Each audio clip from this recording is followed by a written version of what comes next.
I bought a mystery box from the dark web by Neckhats1. I am a small YouTuber who makes scary and creepy videos because I always like the chills and the idea of the paranormal.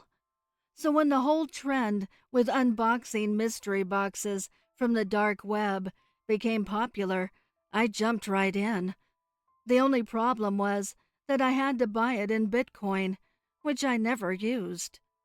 After trying for a while to exchange my real money to Bitcoin, I was finally able to do it. So I placed the order and waited patiently for the package. A few days passed by, and it finally came. I was so excited and nervous at the same time to see what the mystery box would contain. I set up all my camera gear and microphones. I cleaned the table and put on some gloves. I started recording the unboxing, and you could see the excitement on my face. I cut open the box with a pair of scissors, and the first thing I saw at the very top was a note with my name and my address on it. That freaked me out a little bit, but I could think of a logical explanation. Under the knot, there was a big box and a few envelopes. I thought that the box would be more interesting, so I started with the envelopes to leave the best for last. I opened the first one, and it had a few pictures of different places all over the world. All of them, though, had one thing in common. I have went for holidays to all of those places. It can't be. It must be a coincidence, I thought. That's when I looked more clearly at the pictures. In the background, I could see myself with my family. All of them included, all four of us on the photo. Could it really be? Did my family have a stalker? I didn't believe it. I didn't want to continue the unboxing, but curiosity got the better of me. So I opened the next envelope, and it also had pictures, this time of my house. You could see the whole house from every point of view, and some of the photos were even taken near the windows, and I could see the interior of our house. I was so creeped out. I didn't want to open the last one, but for some stupid reason, I decided that I would probably have a really good reaction for my YouTube video, so I opened it. Right away, I regretted my decision. This time the pictures were from inside of my house. You could see my sister opening the fridge, my dad watching TV, my mom cleaning the dishes, and many others. What freaked me out the most was when I saw a selfie of a masked man next to my bed while I was sleeping. This whole situation gave me a severe headache. I wasn't thinking clearly. There were so many questions on my mind. The last thing in the package was the box that I hadn't opened yet. I got so far, I couldn't just leave it there like that. So I took one deep breath and I cut it open. I almost fainted when I saw what it had inside. There were bones, not human bones, but dog's bones.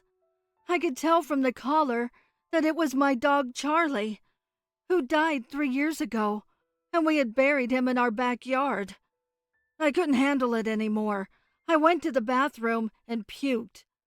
I took a few minutes in there, lying on the floor to comprehend everything that happened. Without second thoughts, I grabbed everything and ripped it, and then I burned everything. I didn't want to have any memories from anything that happened that evening. I would try as hard as I could to forget everything. I wanted to act like all of this didn't ever happen, but it was impossible. I never told my family about it, and never will.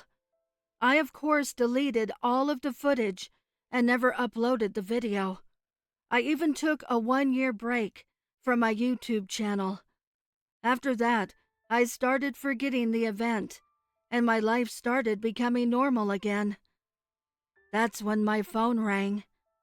It was an unknown number. I answered. "Hello, Nick. Did you like the mystery box from 1 year ago?"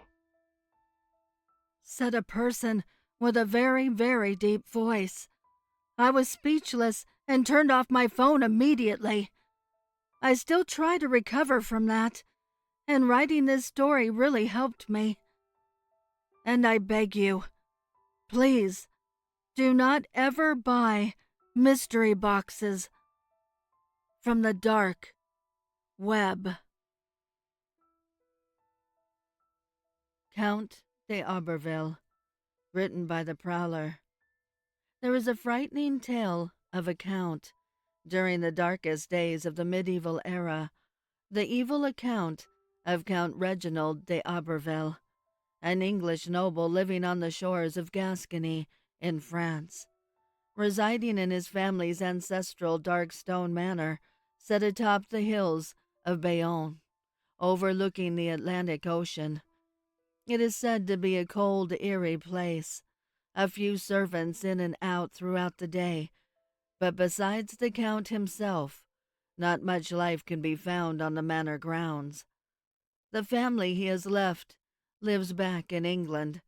He resides at the manor, alone with his most trusted maitre d'hotel, Gabriel Dubois. He had a wife named Josette and a young daughter named Claudette, but they've been dead for some time now. The Count now toils away the ever-longing hours of the day in seclusion.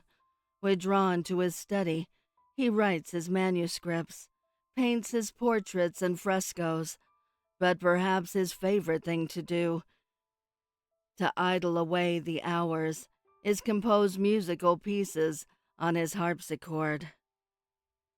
All through the night, you can hear the Count play his haunting compositions. If anyone has the fortitude to linger about the property at night, they say when the sounds of the melody mix with the strong ocean winds that blow in from the coastline, it creates a ghostly tone, as if the lost spirits from the sea have come back to tell the living their secrets.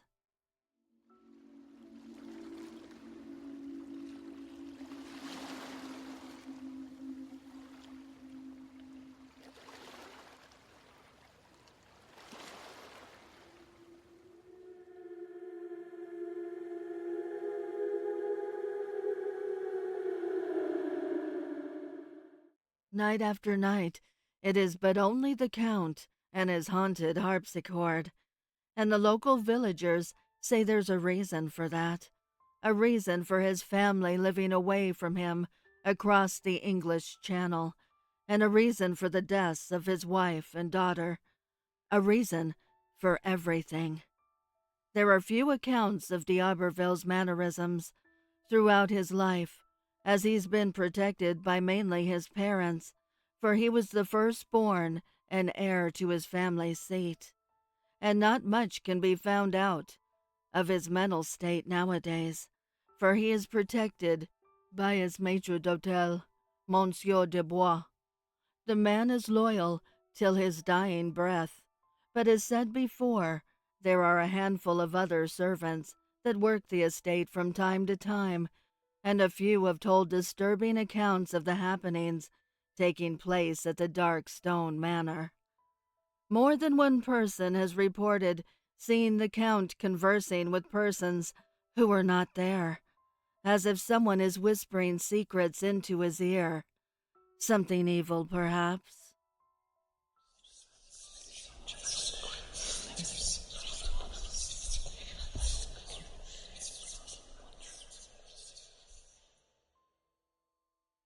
That is the one account that has traveled through the Count's life with a constant commonality. There always seems to be tragic accidents that have taken place throughout his life, dating back to his childhood. He and his brother Charles were playing atop the stairs. Tiddlywinks or jacks, I believe it was. Their governess left them but for a moment, for they were playing and everything seemed fine. But as she walked past the young Count, it seemed as if he was listening to someone speaking in his ear, but his brother was not speaking. The governess thought it odd, but shrugged her shoulders and hurried to the next room to get a blanket for the boys. As she was about to leave the room with the newly acquired blanket, she heard a scream and the sound of consecutive thuds. As she stepped back into the hall, all there was, sitting atop the stairs, was Reginald. His brother Charles was lying lifeless at the bottom of the stairwell, dead. The governess cried out for help, then looked down at the young count. He looked up and smiled, then looked to his right and said, "Is that how I was supposed to do it?" he said with a playful laugh. The governess was frightened beyond belief by the words she just heard uttered from the lips of Reginald's mouth. She told his parents what had happened and what she had heard. They, of course, did not believe her. They instead became infuriated for her accusing someone of noble status of murder, and especially that of a child, their child, and the future head of this family. They then, of course, blamed her for Charles' death, for leaving the boys alone atop the stairs to play, saying her carelessness was to blame for their youngest son's death, not Reginald. She was then terminated on the spot. They then threatened her by saying if she continued her story and they found out she told anyone else, that they would bring murder charges against her and see to it that she be hanged. Of course, she nor the story was ever heard from again, but the protective parents soon found out that their son conversed with the unseen, and that strange and untimely deaths seemed to happen around him, and they learned of this by the most hardest of ways. On the young count's 20th birthday, he and his parents partook in a horseback ride along the cliffs outside the estate grounds overlooking the ocean. The count was in between his mother and father, with his father riding on the outside along the edge of the cliffs.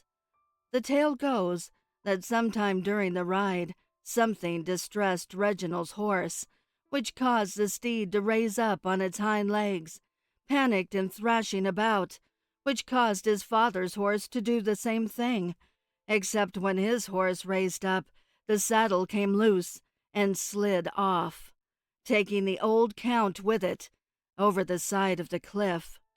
The old count was dead, and the title passed to his son on this saddest of days for the family, after the tragic accident. Or was it? A stable hand later revealed that he saw Reginald tending to his father's saddle, but in the middle of doing so, he began to nod his head in agreement, as if someone was telling him to do something. Officially, no one believed the man's story, but secretly, the one person who believed it was Reginald's mother, for she thought she had seen it too. She became frightened and kept away from her son as much as possible, for she started to believe the stories. She finally left the estate in Gascony and returned to their estate in England many years later, with the tragic deaths of her grandchild and daughter-in-law. She watched one sunny summer day as her son, the Count, and his wife and daughter walked away from the manor to go on a countryside stroll, along with the nanny and the head of the house staff, Monsieur de Bois. The details of the tragic accident that followed differ between the nanny and Monsieur de Bois. Monsieur de Bois claims it was just a tragic accident. The Count was giving his daughter a piggyback ride. They were laughing and having a great time, but she began to wiggle around too much and accidentally hit her father in the side of the head with her knee. And when that happened, it caused him to lose his balance and trip over a large stone that was sticking up from out of the ground. When that happened, little Claudette fell from his grasp and tumbled down the large rocky hill, smashing her head upon the rocks at the bottom. To compound the tragedy, his wife Josette, seeing her daughter about to fall, tried reaching for her to prevent her from falling down the hill. But as she stepped forward, Josette tripped on her husband's outstretched leg and fell forward onto a shard of a broken wooden fence sticking up out of the ground, impaling her through the left eye socket. 2 tragic accidents, 2 tragic deaths, according to Monsieur Dubois. Now, according to the nanny, things transpired quite differently, which she relayed to the Count's mother. She said the stroll started off fine. The Count and his young family were quite jovial and enjoying their summer stroll, looking for a proper spot to have their picnic. Right before he lifted up Claudette, however, for her piggyback ride, he leaned over to his right and nodded his head as if he was agreeing to do something. But no one was there, and no one in our party was talking to him at the moment. Seconds later, he had Claudette up on his shoulders. Then tragedy struck. Little Claudette and Madame Josette were dead.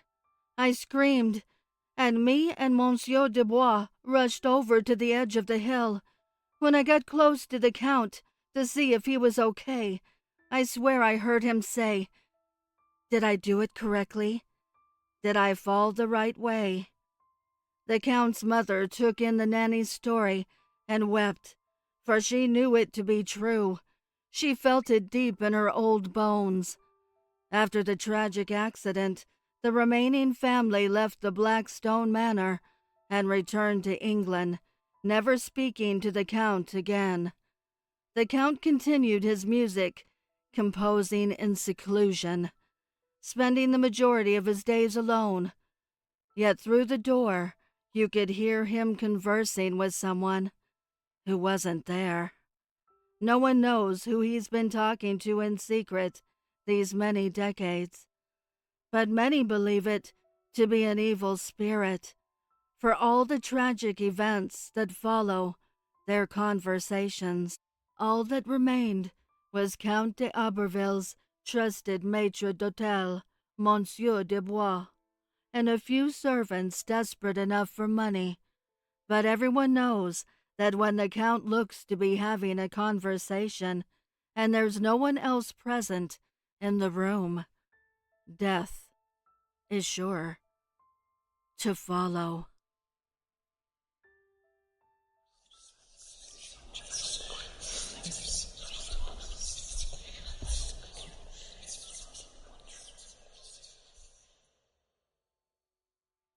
The Hitchhiker by dieselmonkey. This just happened. I'm sitting at my desk at work, freaking out a little bit. I had to get this down. I live in New England, and every day I commute about 20 miles along a stretch of backroad highway. I usually commute pretty early in the morning, so it's pretty desolate. Sometimes it can be downright creepy, driving through the middle of the woods, with no one to be seen for miles. This morning was obviously slightly more creepy than normal, with the hurricane and all. Most of the small towns in Massachusetts were without power, so long stretches were not only devoid of cars, but also streetlights. Somewhere around the Mass, Rhode Island line, I came around a corner to see a man standing in the middle of the road, waving his arms like something is wrong. He's tall and well-built, probably 6'2", 220 pounds, with curly red hair and a beard. I stop in the middle of the road and throw my hazards on. It's the middle of a hurricane, and something could be seriously wrong. Someone could be hurt. But I'm also in the middle of nowhere, so I roll down my windows and throw on my hazards. The hitchhiker makes eye contact and starts walking to my passenger door. He has a slow, methodical pace that makes me think whatever is wrong, he's not in a hurry. And he's making his way over. He passes behind the A-beam of my car, between the windshield and passenger door, and is gone. As soon as he's out of my line of sight, he just vanishes. Wondering if he perhaps collapsed next to my car, I get out and do a lap around, and he is nowhere to be seen. Now I'm sitting in the middle of the road, pitch black in all directions, being just before 6 a.m. No power, so no streetlights. I get the heebie-jeebies and hightail it out of there. Not 5 miles later, I drive by a small dirt parking lot, with no lighting, of course. He's standing there and just watches me pass. It looks like he's laughing as I speed away. Needless to say, I'll be looking for him every day now. N.Y.E. by Jesus Gives Me the Horn. You've been down here for a long time now. The alcohol in your bloodstream is being sweat out, and your coordination is slowly getting better as panic tightens. You look again at your phone, using it as a torch in the darkness. No signal and a lone bar of battery. How long does that leave? It's not a great indicator of time. It's like having a watch without a minute hand. One bar of battery is as abstract as a while, soon, or forever. Apparently it's 8 p.m. on the 1st of January, but it could be midday in autumn, and you wouldn't know any better. All you can be certain of is leaving the party with that girl. The party in the catacombs to bring in the new year. What better place to avoid the usual dregs of the city than to party beneath it? You lost her somewhere back around here. Maybe. It looks as familiar as the previous stretches of darkness, but something's different down here. There are words on the walls in cracked red lipstick, written in letters 4 inches high. They say, Charlie was here, 2013. Beneath the message are 2 bodies that are extremely decomposed. You guess that one is male and the other female by their clothing. Their hair and faces are nothing more than a twisted mess of decay. They are still holding each other. That you can tell.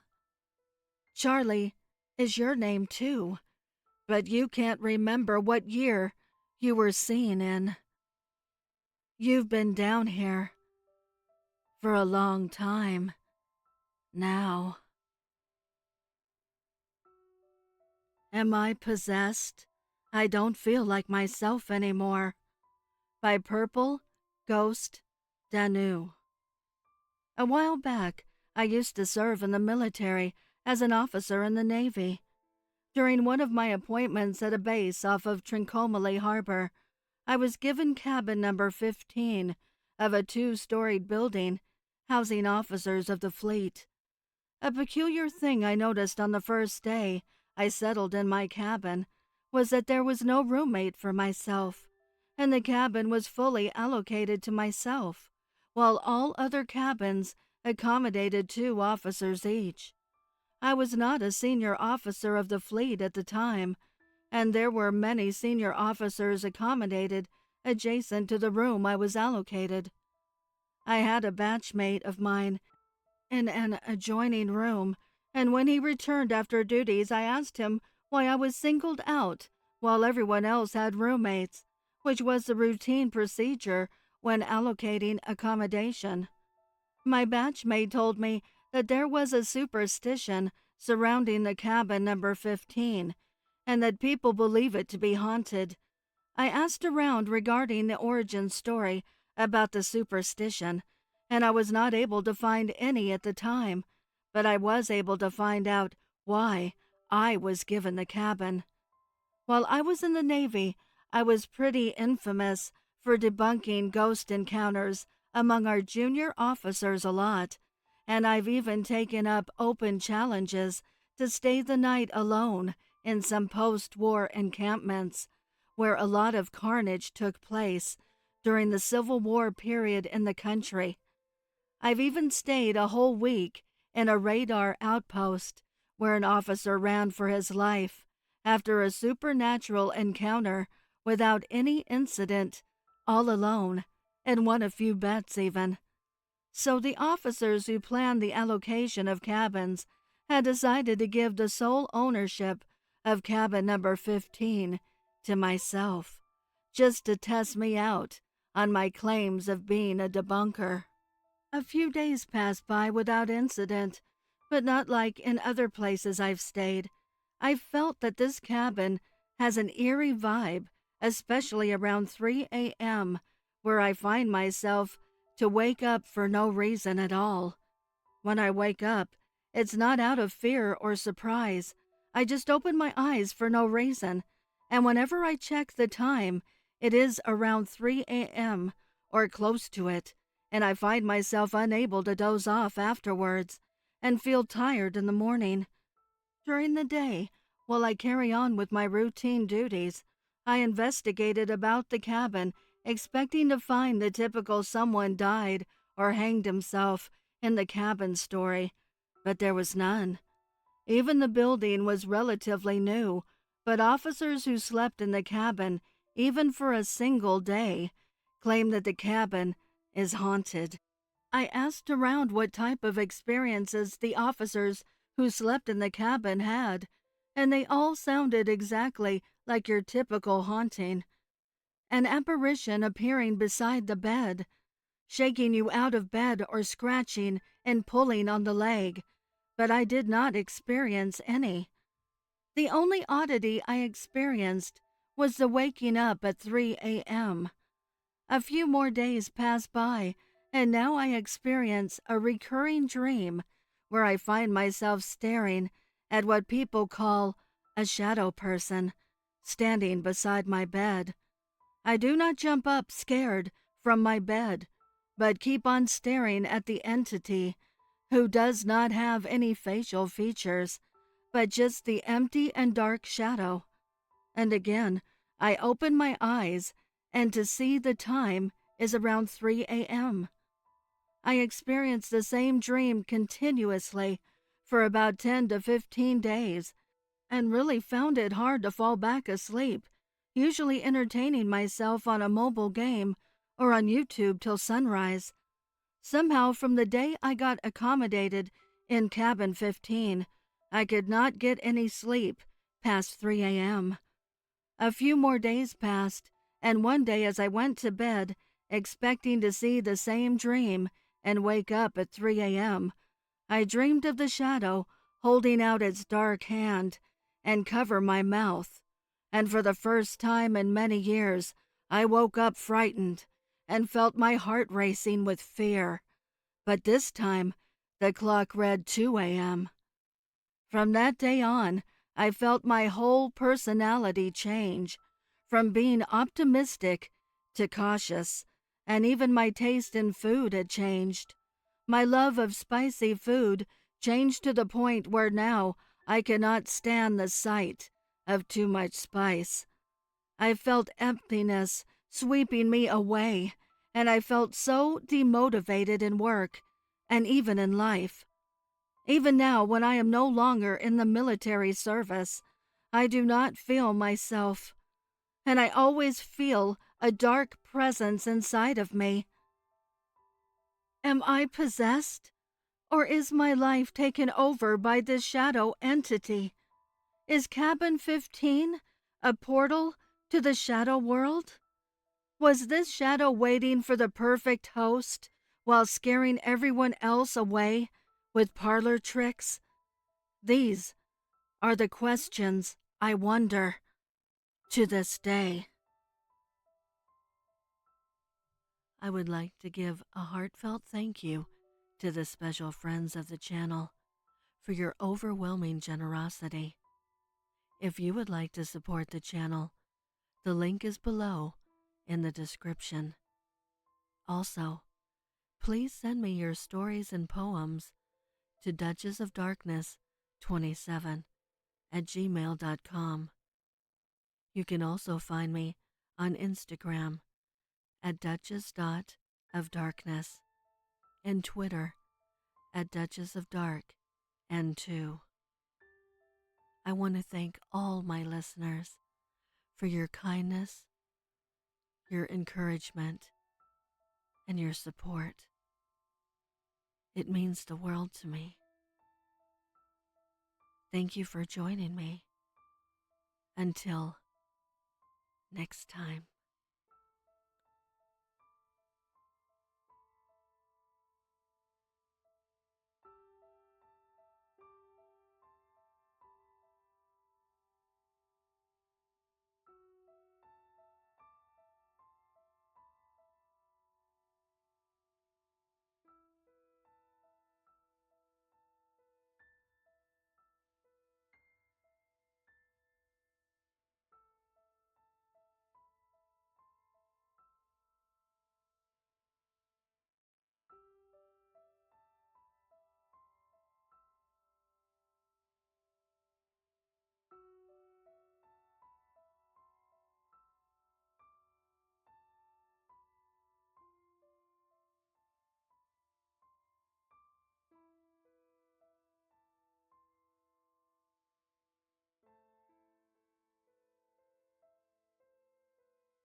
Beware.